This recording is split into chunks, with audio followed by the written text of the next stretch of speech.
mootummaa Abiy Ahmed ta'uu ibsa baasee jira jechuudha. Kanaan wal qabatee ibsa guyyaa kaleessaa waajjirri poolisii yookaan immoo tinuu Oromiyaadhaa baase akka argaa jirrutti akka kaadireeleen haasawaa jiranitti jechuudha. Tokko kan Oromiyaa bulchaa jiru Shimallis Abdiisaati. Namni tokko rakkoon tokko Oromiyaa keessatti ka uumamuuf kan itti gaafatamu Shimallis Abdiisaa mataa isaati jechuudha. Bulchaa biyya sanii waan ta'eef, bulchaa Oromiyaa waan ta'eef. Inni lammata ammoo itti gaafatamaa poolisii komishinara Oromiyaadhaa obbo Araarsaa Mardaasaa itti gaafatamummaa guddaa qaba, itti gaafatamuus qaba, harkas keessaa qaba jechuudha. Kana jenna jechuudha.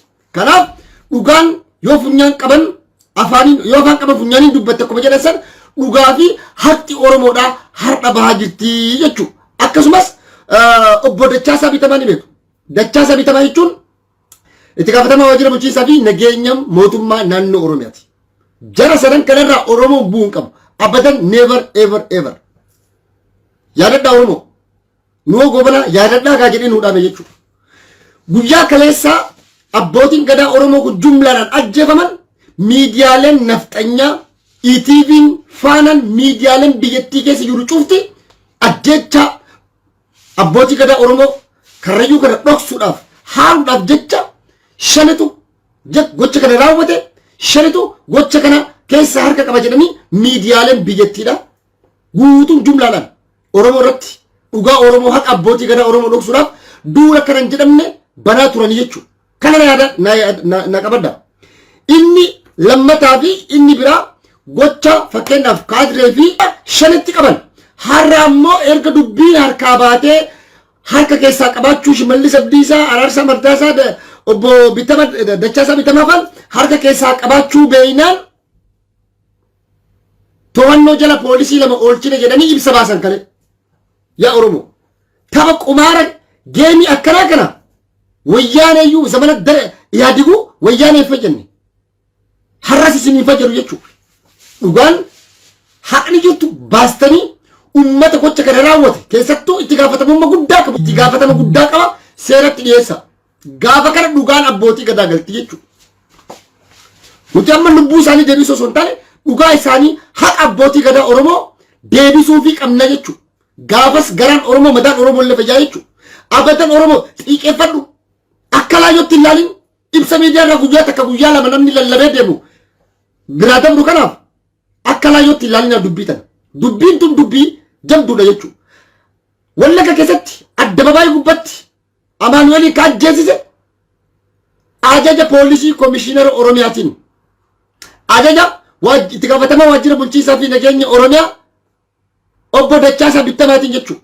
Kana hunda kabbee kabbitoon beekanii miti. Kabbee kabbitoo komedii abbaa isaa mana hidhaa keessaa to'annoo mana seeraa keessaa baasii ka ajjeesaa jiru ilmaan Oromoodhaa mee yoo ati kana arrallee ka callisu taate borillee kana ka callisu taate gara waan taarika waan ajabaa biyya san keessatti arguuf deemna jechuudha. Kanaaf uummanni keenya xiiqeeffachuu qabdan. Gadoo qabachuu qabdan. Gadoo qabachuu qabna Oromoo. Yoo ati nama gadoo hin qabaanne taate ati dayyuusa. Yoo kaadireen PP biltsiginnaa Shimallis Abdiisaa fa'aan maallaqa kafalaniif erga dubbiin harkaa baate akkuma reef isiniin jedhe san erga dhugaa qoratanii gocha ajjeechaa jumla abbootii gadaa Oromoo karrayyuu keessaa mootummaan naannoo Oromiyaa bulchu harka yaa ilmaan Oromoodha. Miira keessa yoo seente abbootii gadaa ajjeesta abbootiin gadaa barkatti baqatan malee ka ajjeesanii miti. Abbootii gadaa itti baqatta jalatti dhokatta yoo dandeette diina ofirraa dhoogita. Maaliif miira keessa seentanii naannoo Tigraayitti nu garsiisina? Lola naannoo Tigraayitti wata waraanni sun hundi isinirraa dhumu daaraa ta'u miira keessa seentanii maaliif ummata Itoophiyaa fi ummata Oromoo garsiisina? Humni isin qabdan ilmaan Oromoo irratti humni isin qabdan abbootii gadaa ummata nagayaaf dimokiraasii walqixxummaa labsu ummata muka murinaa jedhu jedhee nama gorsu ummata mirga dhala namaatiif himati mirga beelladootaa fi bineensa bosonaatiif falmu irratti gocha gara jabinaa gocha shuukanneessaa raawwatan kun fudhataman qabu. miira keessa seenne miseensa 11 nurraa dhume hin jiru. Sochii waraana bilisummaa Oromoo Karrayyuu keessa illee ture jechuudha. An dhugaa isinitti hima. Information qabuun. Yoo ta'e aanaa mi'eessoo keessa iddoowwan maqaa dha'uun barbaanne sochii waraana bilisummaa Oromoo ni jira. Viidiyoo suuraa Facebook irratti yoo post isinii godhe Facebook irra cufaaf malee hin qaba jechuudha. Naa ergamee jechuudha. Post gochuu hin danda'u. Gaafa waraanni 11 dhume jedhan san dura torban dura ka poolisii federaalaatii fi poolisiin naannoo Oromiyaadhaa kan wareegama guddaa kafalan jechuudha. Kan tarkaanfii waraanni bilisummaa Oromoo irratti fudhate jechuudha. Kana naa qabaddaa akka gaariitti jechuudha. Ragaa qaba. Ragaa malee hin dubbannu. Dhugaa qabnaa, haqa qabnaa, ni falmannaa, ni moonaa, irra annaa jechuudha. Yoo afaan nu qabanis dhugaan teennaa funyaaniin dubbattii waan taateef jechuudha. Kanaaf ummanni Oromoodhaa gocha kana akka laayyootti laaluudhaan qabnu jechuudha. Obboleeyyan keenya Oromoon Karrayyuu laala obboloota keenya Karrayyuu ummata manzee Amaaraatiin yeroo hunda ajjeefamaa, saamichi lafaarra geggeeffamaa, beelladoonni isaanii jalaa saamamaa, rakkachaa ummata cinqaa keessa jiraachaa jiru manni kun. Siyaasa qumaara siyaasatti taphachuudhaaf jecha jumlaadhaan abbootii gadaa ajjeesisan. Abbootii gadaa Oromoo Karrayyuu akka jumlaan ajjeefamaniif kan ajaja dabarse dhibbaan naa mana dhibbatti odoo Araarsaa Mardaasaan beeyne odoo Shimallis Abdiisaa quban qabaanne odoo gartee Dachaasaa Bitamaa quban qabaanne abbootiin gadaa Oromoo namoonni 30 wayi jilbiifachiisamanii mataa keessa adda surrii dhalanii surrii isaanii hin facaasan ture jechuudha. Kanaaf itti gaafatamummaa qabanii jechuudha. Qaama waan kana godhe jira, qaama waan kana hojjete jira jechuudha. Yoo harka keessaan qabaanne poolisiin Oromiyaa ni beekta. Waajjirri bulchiinsaa fi nageenya Oromiyaa ni beekta. Siyaasatti taphachuudhaaf yookaan aangoo Oromiyaa isinirraa fudhachuudhaaf garee lamatu jira Oromiyaa keessa beeka. Oromiyaa kan bulchaa jiru. Gareen tokko badii dalagee garee kaan irratti ko maxxansuu barbaadu taatellee nuti harka keessaan qabnu warra harka keessaa qabu ibaluu jedhaati seera dhiyeessaa sirrii beeytanii. Sirriitti waan beeytaniif qumaaratti taphachaa jiran lubbuu ilmaan Oromootiin aangoo barbaaddatan lubbuu dheereffatan teessoo fi lubbuu ilmaan Oromootiin aangoo dheereffachaa jirtanii jechuudha. Uummanni keenya ilmaan Oromoodhaa yoo dhugaa ka dubbannu taate yoo nuti har'a obboloota keenya kanaaf sagalee taanee lallabne Oromummaan jennu sun jiraachuu hin danda'u jechuudha. Kanaaf waajjirri manni murtii poolisiin ragaa qabatama yoo ka barbaadu taate aangoonni mootummaa akka isaan ajjeesan akka abbootii gadaa Oromoo Shimallis Abdiisaa faan yoo ka jaratti ajjeese lamii tana naa qabaddaa. Gaafuma kana ajandaan lamatu deemaa ture. Ajandaa tokko asiin kana godhanii tokko ajandaa kiraa sabsaabummaa waa'ee gubboo oofaa turan jechuudha. Tiimii Shimallis faa dha'uudhaaf jechuudha. Tiimii Shimallis faa dha'uudhaaf lubbuun abbootii gadaatii fi lubbuun ilmaan Oromoo qumaaratti taphatamaa jechuudha. Ofii isaaniitii taayyaa danda'a faalleen godhanii hangaa sammaan faan harka keessaa qabanii shakkaan. Namni gara biraa deemanii anjarrimmaan tunu harka keessaa qabdii shakkaa jechuudha. Qoran maaliif Araarsaa Mardaasaa yoo harka keessaan qaban yoo dhugatti harka keessaan qabaanne ifa baanii ragaa sibbaa jiran. Manni murtii ragaa biraan barbaachisu. Hangaa san miseensa paarlaamaatii miti. Kootu ragaa eessaa agarti akkamitti agarti odeeffannoo gaa manni murtii fi poolisiin qorannoo jekkaa fi wanni poolisiin isarraa argachuu danda'a. Taayyaa danda'a argachuu danda'a. Namoota biraa miseensota kaadiree kaabinee hedduutu waan kana hafarsaa ture irraa argachuu danda'anii jechuudha. Block.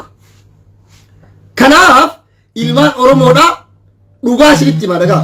Anamma dubbii tana Shimallis faalleen harka keessaa qabanii hangaasaa fi taayyeen faalleen laala dhugaa jiraa rabbi haa baasu. Haqa abbootii gadaa Oromoodhaa rabbiin nuuf haa baasu.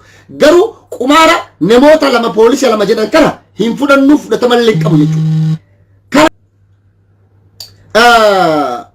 Fakkeenyaaf akkuma reef isinii misan biyyatti duru gaafa nu biyya turre poolisiin tokko yoo fakkeenyaaf magaalaa Gindiriitti yookaan ammoo bakka wayitti nama ajjeese to'annoo harka kennataa mana poolis xaabiyaa dhaqaa maatiin murtii barbaanna jedha mana murtii dhaqaa murtii ol dabarsinee jira jedhanii yookaan bakka biraa jijjiiranii jechuudha. Abbootii gadaa Oromoo Karrayyuu warroota poolisoota lamaan kana riskii rispoonsibilitii fudhadhaa mallaqa miliyoona gara silii kafallaa mallaqa simintoo ka zayitii ka jimaa mallaqa gara silii kafallaa nutu ajjeese jedha mana murtiitti illee dhaqaa mana murtiitti ammoo itti murteessaa miidiyaa irratti dabarsa OBN dabarsa. Warroota takkaa fi abbootii gadaa fudhate namoota lama kanaan propaganda dalagachuudhaaf abbootii gadaa Oromoo warroota ajjeesan namoota lama waggaa 20 hidhaa umrii guutuun itti murtaa'ee jira. Achi booda miidiyaan dhageette san booda gaaf torbaanii baanii jiran. Biyya jarri hin beekne yoo dur jarri kun shawaa keessa jiraatan Arsiitti dabarsan Baalee Mooyyalee Boorana daangaa biratti dabarsan yookaan makalaakaa keessa seensan raayyaa ittisa biyyatoo. Kanaaf dhugaan haqni ajjeechaa jumlaa abbootii gadaa bahuu qaba. Ajjeechaa jumlaa abbootii gadaa Oromoo keessa tiimiin Taayyeellee harka qabaachuu mala tiimiin obbo Araarsaa Mardaasaa illee harka qabaachuu mala. Yoo dhugatti akkuma jedhamu Araarsaa Mardaasaa faan harka keessaan qabnu nuti ka jedhan taate Taayyeeleen daafaa seera dhiyeessa. Fetti dhumate jira hanga daafaa seera dhiyeessa. Maaliif gocha kana ifii raawwatanii bal'amana giraafiin ifuma dhahee ofuma iyyee jedhanii miti. Kanaaf isa seenaa qabaddaa inni lammaffaa propagaandaa kaanii propagaandaaleen lamaa quwwata walirra dhufan tiimii Shimallis faa dho'uudhaaf propagaandaa dalagamuu mara. Garuu wanni an dhibbatti isinii mirkaneessuu danda'u kan itti gaafatamu kan seeratti dhiyaachuu qabu seera idil addunyaallee biyya barbaadan biyya feetan keessa dhaqa. Araarsaa Mardaasaa seeratti dhiyaachuu qaba. Obbo Dachaasaa Bitamaa seeratti dhiyaachuu qaba. Shimallis Abdiisaa seeratti dhiyaachuu qaba. Kan Oromiyaa bulchu jara sadan kana waan ta'eef jechuudha. Kan itti gaafataman jara tana waan ta'eef jechuudha. Gaafa kana ammoo jarri qorannoo isaanii investigeet godhanii investigeeshinii geggeessanii qaamni ajjeechaa kana raawwate ragaa wajjin taa'ee danda'a seeratti dhiyeessita. Yookaan jaraa jechuudha. Kanaaf haqni abbootii gadaa bahuu qabdi malee poolisii taraa namoota lamaatiin ajjeechaa raawwatame miti jechuudha. Ajjeechaa ta'e jedhee qindaa'e hanga sadarkaa masaraa minilikitti waan ta'e jedhamee qindaa'e jechuudha. Kanaaf lakkaa abbootiin gadaa Arsii abbootiin gadaa Oromoo Shawaa Booranaa maaliif mootummaa kana jala deemanii wanni nu jennuuf lakkaa doorsisa mootummaatti jiran yookaan ajjeefamta jumlaan isin ajjeefna yookaan waan nu isin hin jenne godhaadha. Salphina Oromoon akka bara kanaa salphatee hin beeku dhugaa dubbachuudha. Oromoon akka bara kanaa akka jaarraa kanaa salphina hamaa keessatti Oromoon kufeedhaan beeku jechuudha. Kanaaf ammallee dhugaan abbootii gadaa Oromoo hin baane soba namoota lama qabnee jirraa sababa xiiqiitiin namootni lama nama kana mara fixanii yoo dhugatti namoonni lamii sunuu bara amma laala waan sammuu nama seeni namoota lamaan isa qaban fakkeenyaaf poolisiin Oromiyaa naa qabaddaa bakka tan sirriitti sinitti hima poolisiin Oromiyaa akka kaadireen jettutti miseensota isaanii waraanni bilisummaa Oromoo 11 ajjeese. Sababa kana miira keessa seenanii abbootii gadaa ajjeesan jedhanii mire. Okay. Poolisiin Oromiyaadha miseensa poolisii Oromiyaa 11 ajjeefaman kana keessa miseensa meeqa naannoo sanii bobbaase. Naa qabaddaa. Yoo ta'eyyuu sobaafan yoo ta'eyyuu miseensota meeqa bobbaase maqaa isaanii iddoo dhaloota isaanii guutuu beekan. Poolisiin Oromiyaadha maqaa isaanii iddoo dhaloota isaanii guutuu beekaa jechuudha. Kanaaf ajajaa poolisii Oromiyaa olaanaa jira. Yoo amma fakkeenya opereeshinii xixiqqaa gaggeessuudhaaf deemte ajajatu jira, itti aanaa jira, kumaandara itti gaafatamaa poolisii abbaa 10 abbaa 100 jedhamee jira miti. Isaan kun hundi itti gaafatamanii jechuun hin beekaman. Waan hin beekne soba kijjiba lafaa fuutanii nutti fiddanii nutti nafarsina. Hin beekama. Daataa eenyuuf eenyutu eessatti ergame. Eenyuuf eenyutu opereeshinii kanaaf ramadame ka jedhu mootummaa poolisiin mootummaa naannoo Oromiyaa Araarsaa Mardaasaa sirrii beekaa jechuudha. Bitamaallee sirrii beekaa jechuudha.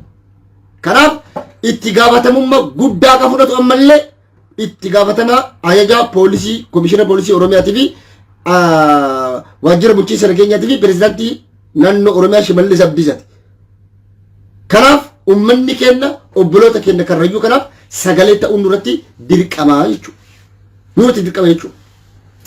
Yeroo kana isiniin jedhan mallee sadra isinii deebi'a. Bakka dubbiin Oromoodhaaf hin liqimsamnee fi nama tokkoof illee hin galle bakka tana jechuudha. Irra isinii deebi'a mallee bakka tana. Poolisii lama to'annoo jala oolchinee jirraa jettan soba kijibaan fudhataman qabu. Miseensa meeqa akka bobbaaftan ni beekama. 11 du'aniini poolisii 50 bobbaasti fakkeenyaaf. Poolisii 50 keessaa poolisii 11 waraanni bilisummaa Oromoo tarkaanfii irra fudhate 50 keessaa. Meeqatu isiniif? Poolisii 39 tafaa jechuudha. Poolisii Oromiyaa 39 hafan kana 39 hafan kana maqaa isaanii daataa isaanii takka takkaan iddoo dhaloota isaanii faayiliin isin bira jira. Nama lama qofa qabdanitu jumlaadhaan nama meeqatu nama lamatu mana kanarra deemee guuraa hin beekaman akka kaadireen jettutti illee yoo ka deemnu taate jechuudha. Akka kaadireen jettutti illee yoo ka deemamu taate ni beekama. Poolisiin Oromiyaa daataa baafata jechuudha. Garuu ta'ee jedhanii itti yaadi wanni takka hin jiru. Kanaa achi homaa lafne jechuudha.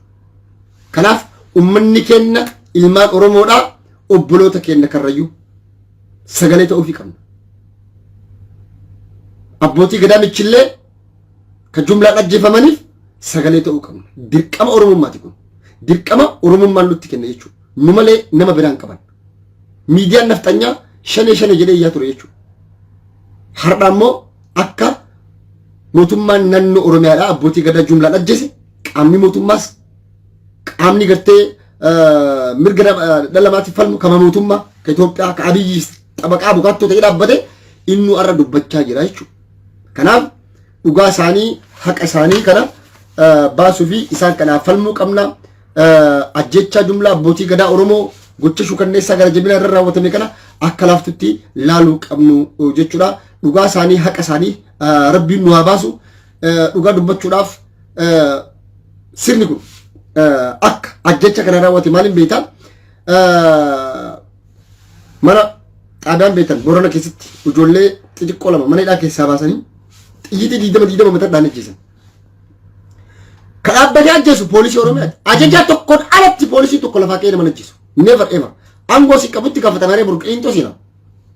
Ajaja olaanaatiin alatti Wallagga keessatti, Dambidoollootti, Ilubaabooritti, Jimma keessatti, Shawaa keessatti, Baalee Arsii Harargee keessatti, Booranaaf Gujii keessatti, Walloo keessatti jumlaan kan ilmaan Oromoo rashasiisaa jiran ajaja mootummaati.